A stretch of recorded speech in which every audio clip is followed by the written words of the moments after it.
today we're talking about mark-to-market day trader. And uh, the reason we actually receives a lot of calls, you know, a firm like our size, and what the market is doing is sort of reflected on our calls coming to the firm. I will tell you that I probably received um, less than 5 calls in 2020, the summer to the winter, related to mark-to-market. Nobody really working on that. And the market is actually doing good, the stock market. So nobody is worried. But now, since January of this year to today, there's a lot of people start thinking about mark-to-market. What was the reason for that? The reason behind that is those stock traders, and they probably bought a stock. Say you bought a one stock on January the 1st, 2021, and for $10, let's say. And then on March 1st, you saw the stock went down from $10 went down to $5. It probably still going down, and you're just worried about losing that stock completely because of the situation we're in. And it's just really hard to say. So you sold it, and you sold it 2 days later, you saw the stock start going up. So what you are seeing is volatile of the market, but you turn around, you bought that stock back at $7 per share. And right there, you stamped your transaction as a wash sale. And that loss you have from $10 you sold for $5, now you already lost $5 and you bought it for $7. That $5 loss you have, it is marked as a wash sale. You cannot deduct it. Okay, it's not your loss. And what happened to you is you see it yourself that $5 lost. Then you start adding up all these $5.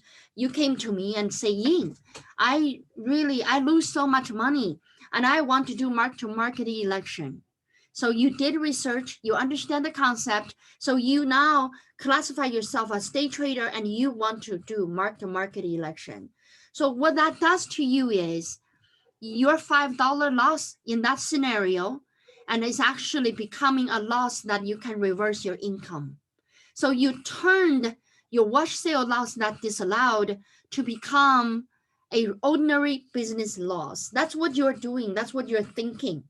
Okay, so mark-to-market become a thing. So let's, with that in the background, let's go into the PowerPoint I prepared for you. So now the first two slides, one is speaker information, one is the no responsibility disclaimer. So even though I showed you that in less than a minute, but it is as important as the whole webinar. I want to make sure that you take responsibility of those content. And I also want you to know that I am having these credentials, and you can always find my credentials online, right?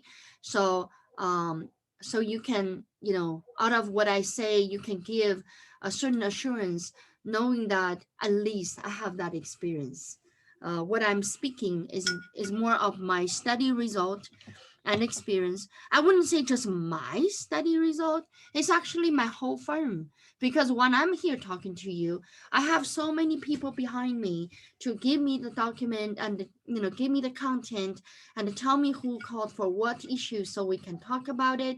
And Catherine is behind the scene and putting things together for me. So many people support me. I'll tell you that our whole firm, we're really the best group of people, and every one of us speak another language. So we're multi-thinker. We're thinking in different layers, and we're just not, we're not a horizontal, we're 3D thinker, because even our language is multiple. So we don't think just in English terms or just in Spanish terms. We think in multiple terms. So that helps. I think multi-language learners have a little bit of has a little bit of ability and to disseminating information differently.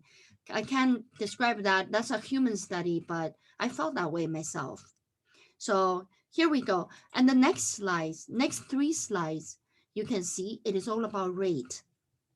Okay, so what I want to show you is that the long-term capital, the long-term capital gain tax rate is still the lowest rate. You can see that the highest rate is 20%, but the lowest rate is 0%. And you will say that, well, if I have a long-term capital gain and I earned, and I could have 0% rate, absolutely. If you received just long-term capital gain in 1 year and you received less than 40,000, you're single, you don't pay any taxes. So I am trying to tell you that long-term capital gain rate, it is the best rate. Okay, keep that in mind, because when you work on your stock, you don't want to just think about the one that you lost.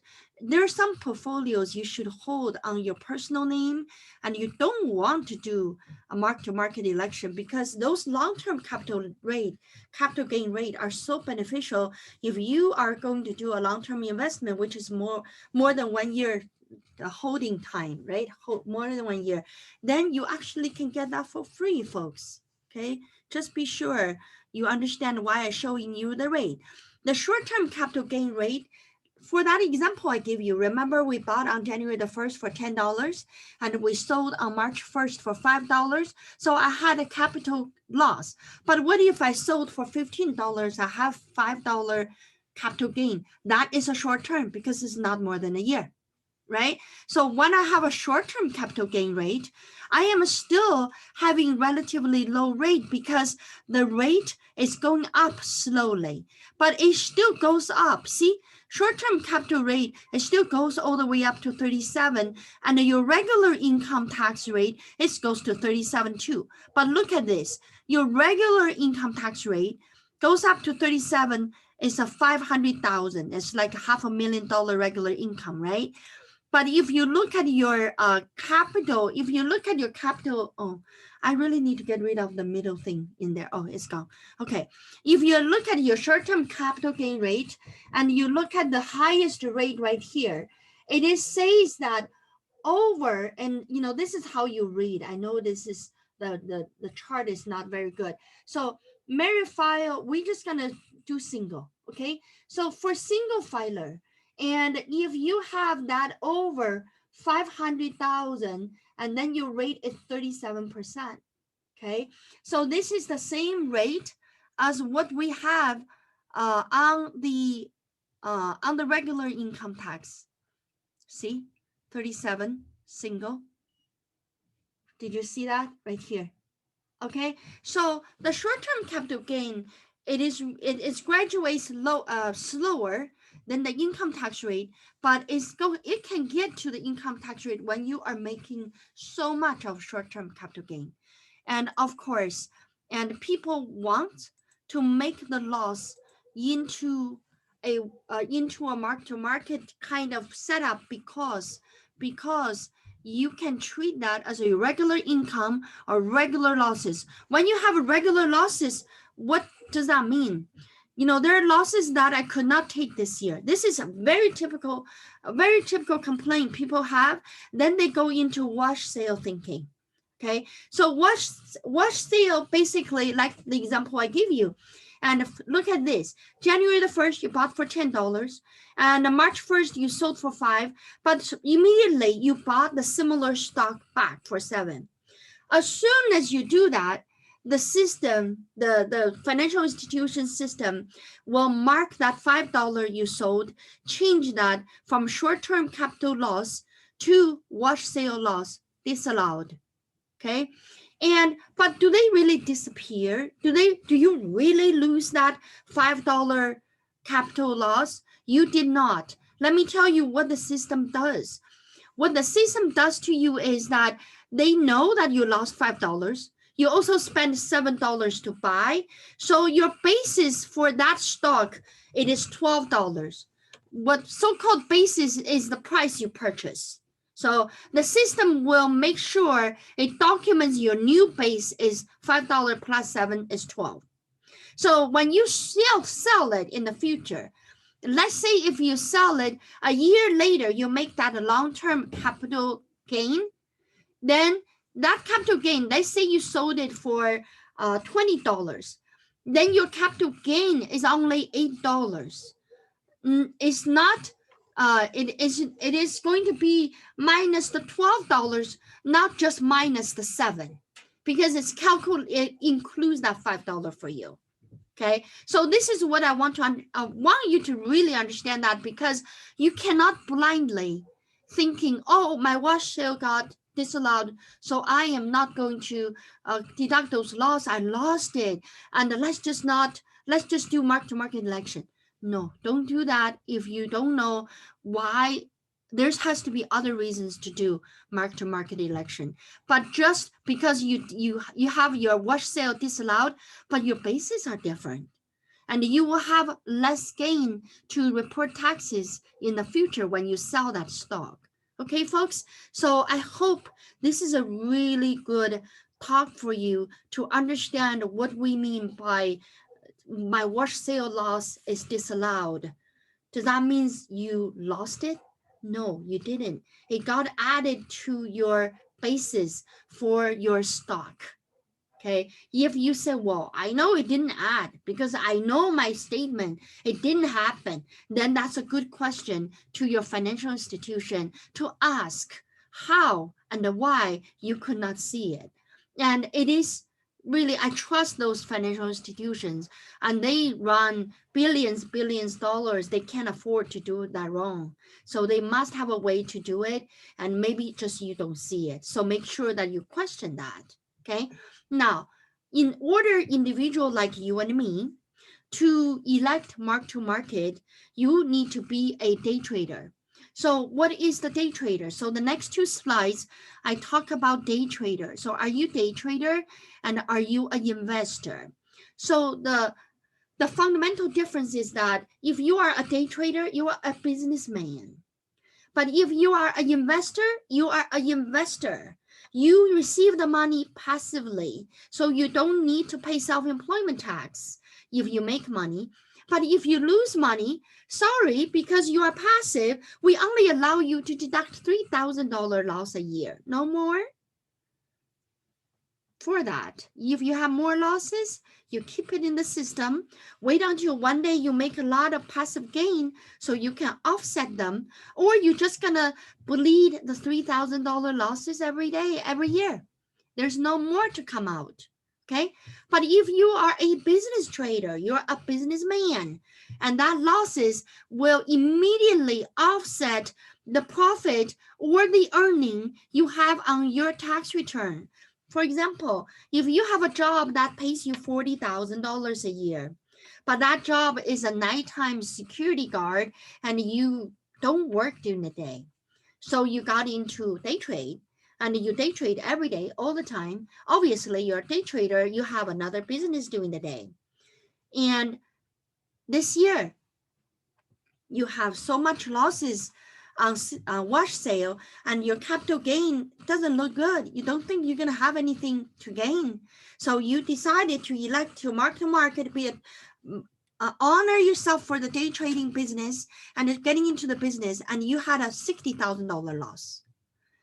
That will offset your $40,000 salary. So you ended up with $20,000 more losses, but you don't pay any taxes for that year. So the $40,000 W-2 you received, that one would become something that the employer had already withhold taxes on you, right? So $40,000, they probably withheld about $8,000 out of you already. So that $8,000 income tax withholding on both federal and the state, if your state charges you. Some of our client states don't have state taxes, so that taxes will come back to you. So instead of just getting $3,000 losses on the income tax return, so you still have to pay taxes on the $37,000 you made, and this time you literally got all your money, all your tax dollar back, and also you got a $20,000 more losses. What do you do with that $20,000?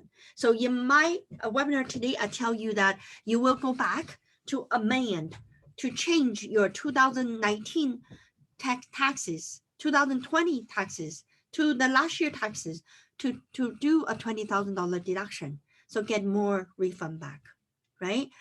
And I hope you understand my Chinglish and I'm really my my trademark is simple. So I do not speak big words, and my English is very simple. You probably can find a lot of spelling errors in my thing because I do things fast, and that's my shortcoming. I'm not proud of it, but I apologize because I'm just too busy. But I want you to understand me because I am just really easy to be understood. Okay. So now, and tax breaks for the traders. And then this is something that I want you to know. So once you become a day trader, once you labeled yourself a day trader, once you act like a day trader and put a label on yourself, officially declare, I am a day trader, right? And it is a business. So everything related to your business is deductible, folks. If you're going to build a new home, and with a portion of the home is your trading offices, if it's your trading office, and boy, that's your business. So you can absolutely deduct certain expenses related to that build out and building a office over there. And so you can deduct your expenses on your computer. You can deduct your expenses on the classes you take. And there are trading classes, very, very well-known trading classes.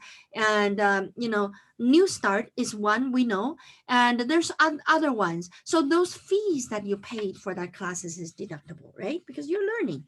And of course, if you make money, you pay taxes and you pay income tax. And if you lose money, and then you get a deduction right away. No more limitation on $3,000 loss. And then now, so this is what I covered on the benefit to a trader. And so now let's talk about this mark-to-market election. So the mark-to-market election, and this is basically, this is accounting concept. So the accounting concept says that if you select a mark-to-market, basically what that means is you end your portfolio at the end of the year, December 31st, 2020, you end your portfolio that year. And so you know that where you began. You also know all the money you put in along the way. Okay. So you basically know the total amount you have on your book. And so that amount, and you originally put in, that's kind of where you are from the beginning. And then you look at what the market value is at the end of the year. So that difference, it is the gain or it's a loss. It's just up to you how you how you are doing. So, but the thing is, your wash sale would automatically be included in there because it is being counted on the daily basis of the market value, right? So now, then I know the burning question to you is that, okay, Ying, you said all of that, but I just want to know what to do. I already know I'm day trader. I already know I have to do mark to market because my wash sale loss was so huge. There is no way. And even if my wash sale is not that huge, but I lost so much money in the market, I cannot make it capital loss. And plus I am trading every day. And I qualify to be day trader. And so you probably ask me what qualifies you to be day trader. In earlier one of the slides, I do have that. And so, right here, is that this one or this one? Yeah, this one. So this one says, this is kind of summarized from the court cases, in the tax court, how the judge determines whether you are a day trader or not. If you are challenged by IRS, you say yes, IRS say no, then you go to tax court, and the tax court will say that whether you have a full-time availability to yourself to do day trading, and they want to see your record to see whether that's always frequently traded or you're just sporadically here and there, never do much anything. And they also want to look at whether 50% of the profit is generated from the wash sale or 50% of the loss is generated from a wash sale.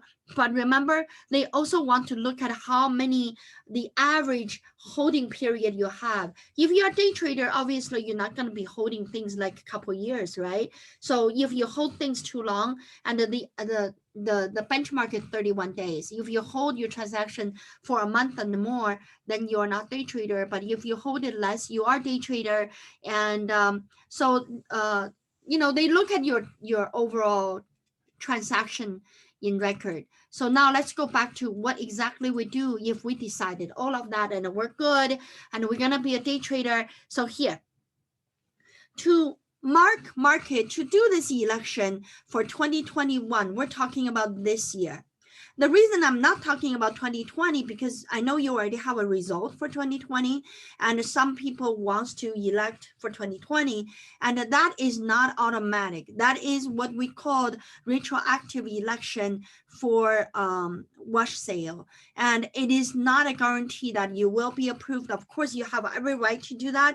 Maybe you mailed out your mark-to-market election, but it wasn't, it wasn't arriving IRS during the pandemic. What happened? We don't know. So it is really a lot of reasons for people to say that I did do mark-to-market election, but it didn't go through. And so with that, the IRS actually would have to approve it. And so that is why I use 2021 as example. So if you want to make mark-to-market election for 2021, you must file the election statement. Listen to me. You must file the election statement before May 17. So May 17 is the date you either file 1040 or you are filing extension. It doesn't matter what you file, it needs to go. So that statement needs to go with your extension if you don't file 1040, right? So also, then the statement must be attached. So here are the 3 things need to be in that statement. So that statement need to say that you are making a election under section 475 F1 or F2 of the Internal Revenue Code. And you literally can copy my words right here. You can just say that I am making a mark-to-market election under this section, and then and revenue code. The first year of this election is effective in January 1st, 2021. And the trade or business for which I am making the election is a Ying Sa day trader. So the reason they're asking you for trade or business because you are declaring you're a business, right? So you're filing Schedule C. And in 2021, you're going to file Schedule C. But on inside of the Schedule C, and there is a place called the DBA name, and you actually can choose a name for yourself. If you don't want it, you just say, well, I don't have a business name. It is just under my name. Then you want to write down your name and your social security number, and or if it is a joint account and you want to put them both, making the election. Okay, this is the thing that you need to keep copy of, because I'll teach you why you do need to do that. Once you made the election, and that copy of the election need to go to your brokerage firm, because they have to switch your statement from investor status to trader status. So that is something their system will switch. And that way you don't see the disallowed wash sale anymore. Okay. So when you file, that's the second thing. So first you're going to do on May 17, and you're going to do this election. But if you did that, that's good. And then when you file 2021 tax return, when is that? That is in 2022, right? So when you file that, because it is your first year file mark-to-market for your 2021 taxes, you need to file with your 1040 the form 3115. I already wrote it here for you. Okay, that has to go, because you basically you told IRS that you're gonna mark-to-market election, but the IRS need to see the accounting change application, but that application don't need to go in with your extension, because you haven't really you haven't really done that. Don't send 3115 in 2020. I know on May 17 maybe you file 1040, but please don't add 3115. Okay, don't do that. And you only do 3115 with your 2021, because that's your first year mark-to-market. Of course, if you are doing retroactive election, folks, you don't want to file your 1040 without 3115. Okay, and I just want to, I hope I'm really clear with that. This example I give you is for 2021. If you want to keep it forever, snap a picture of it, and that 3115 need to go with your 2021 tax return, not 2020. And Then the last, when you file your 2021 tax return, you need to know that you're not using Schedule D anymore, folks. You're using the Part 2 of Form 4797. Okay, with that, and that would sort of complete your whole transition of being a day trader and an elected mark-to-market. Okay, mark-to-market election, folks, and I tell you again, it is not it need to be a very thoughtful process. And someone was telling me that, well, can I revert it? Can I, change my mind 2 years later or a year later? Just like you form a business and dissolve a business, there's nobody stopping you from being a day trader 1 year. Next year you are not. You found a full-time job, you're no longer a day trader. If you're no longer a day trader, and this process needs to be reversed, so you still have to file and the 3115, close your business, close your Schedule C, okay, and then you go back to your normal life like before. So there's things need to be done. But folks, I just want you to know that if you did election for 2021, then the rest of the year stock market was getting so good and you made $1 million income. And that's not the same as having $1 million income as a capital gain. So you will pay more taxes, okay?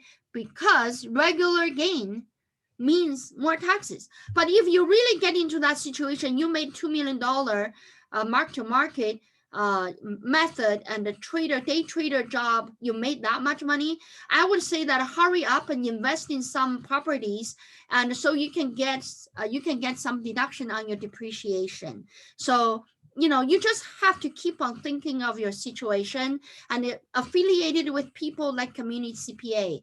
I mean, our firm is very fast growing, and we have the knowledge and we also have the work ethic.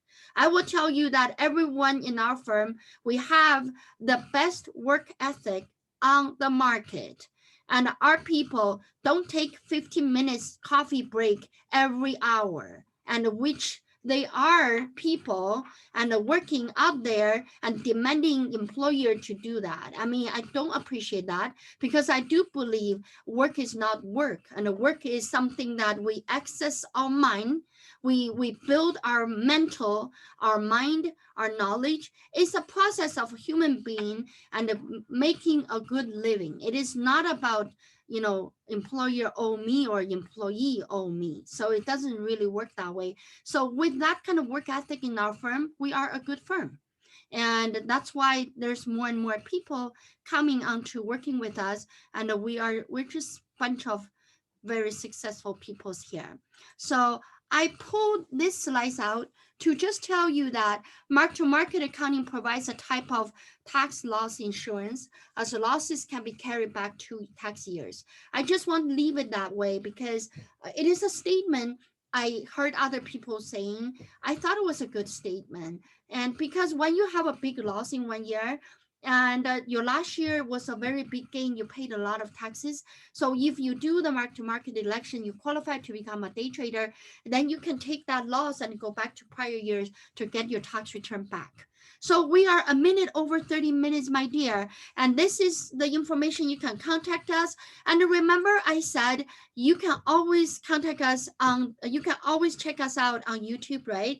And don't forget, and we're here to help you. And if you have any questions that is unfamiliar to you, and we also are not talking about it on our YouTube channel, you send a request and we will make it happen, because this is where we spread our knowledge and for your benefit only. And we don't go through huge advertising for the firm. What's the point? And I just want you to learn, so you do things wisely. And if you can do that yourself, it's all good for you. But if you cannot do that yourself, you can fall back relying on us. We're always here for you.